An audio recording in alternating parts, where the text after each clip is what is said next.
come Saito can have bodyguard projections in limbo? Why doesn't anyone else in the film have bodyguard projections when they go to limbo? Cobb trusts the projection of his mischievous dead wife to serve as the anchor for his rope climb. Give him the kick! What? This guy's their architect and he doesn't know what the kick is? The architect gets every detail of Saito's apartment correct down to the pillow gun and the carpet stains, but gets the material of the carpet wrong. This Asian kid is so important to the story he doesn't get a name and then disappears for the rest of the film. There's surprisingly little wind and noise when standing underneath a helicopter. I have two things to say about this maze. One, it doesn't look very hard. Two, it's actually impossible. Look. Ding, ba-ding, ba-ding, What invisible thing is she stepping over when she pulls the mirrors? Cobb knows he's going into Cobalt Energy's backyard and that they want him dead, but he has no escape plan in mind except to run? A white guy in Mombasa stands out like a black guy in Martha's Vineyard. Oh, there's someone yelling. That definitely means the guy we're chasing went this way. These bounty hunters are terrible shots. Well, this is beyond convenient. Honestly, why would a guy this omniscient even need the services of Cobb and Company? Hey look, it's the scientist from Avatar, playing exactly the same character. Arthur feels the kick from just his chair starting to fall over, but earlier Cobb's chair fell all the way into the water before he felt the kick. The flight attendant pulls this curtain, then turns to get the briefcase, then turns to hand it to Arthur, which she's only able to do because the curtain is now open again. This guy is standing right here, firing into an open rear window, and he's not hitting anything at all? All this screaming, you would think he would have at least one witness to support the claim that he didn't kill his wife. She had herself declared sane by 3 different psychiatrists. Because that's not suspicious at all. So, I ran. But why didn't you just wait for forensic science to prove that your wife jumped from another building altogether? And, you know, your fingerprints aren't anywhere in the ransacked hotel room. If you can just dream up bigger guns, why the f don't they leave this warehouse in a tank? Van going in the water, that's a kick. Van tumbling over and over on its side, not a kick. Got it? Arthur changes directions between camera angles. Why do the rules of gravity extend to the second level dream but not the third level snow mountain? Shouldn't they have all gone flying off the mountain into the air?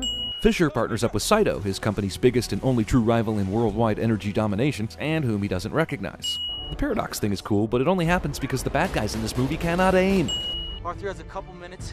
So you're saying in a couple of minutes, Arthur has an air fight with this Agent Smith dude, retrieves the charges, arranges these dudes in a stack, obtains a bunch of wire, bundles up these idiots, moves them down the hall, puts them in the elevator, places the charges on the elevator wire, blows the elevator wires, places the charge on the elevator, unties the idiots, and then blows the elevator all in a couple of minutes? Just use the defibrillator to revive him. I'm pretty sure that's not as easy as she makes it sound. I mean, Maul's gonna be down there. I know where to find her. She'll have Fisher. Mal is Cobb's projection and not a real person, so why does she go to limbo after Cobb shoots her? And how is she able to kidnap Fisher before Cobb even gets to limbo? Soaked when they get out of the ocean, completely dry just moments later. Why is he making a ransom deal with his own projection? He's basically just talking to himself here. He could be rescuing Fisher. Considering the kick Arthur's setting up in the hotel dream level above and the fact that everyone gets out of limbo by suicide, is there even a reason for this explosion, or does he just like to blow up?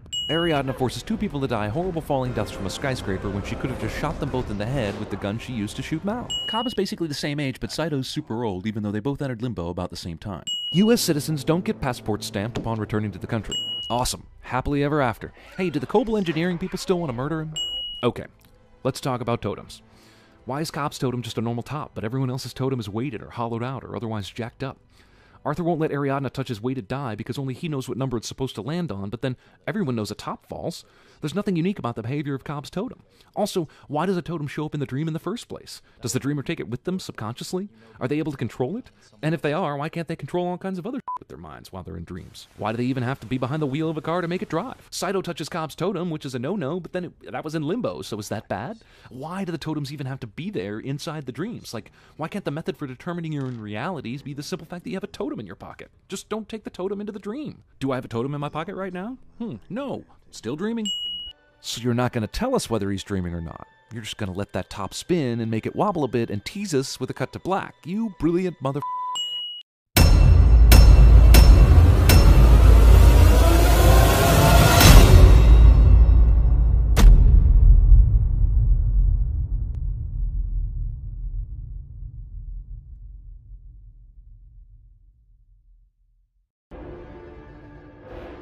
Man, I can't wait to see Nolan's new Batman. Whoa, what the f is this?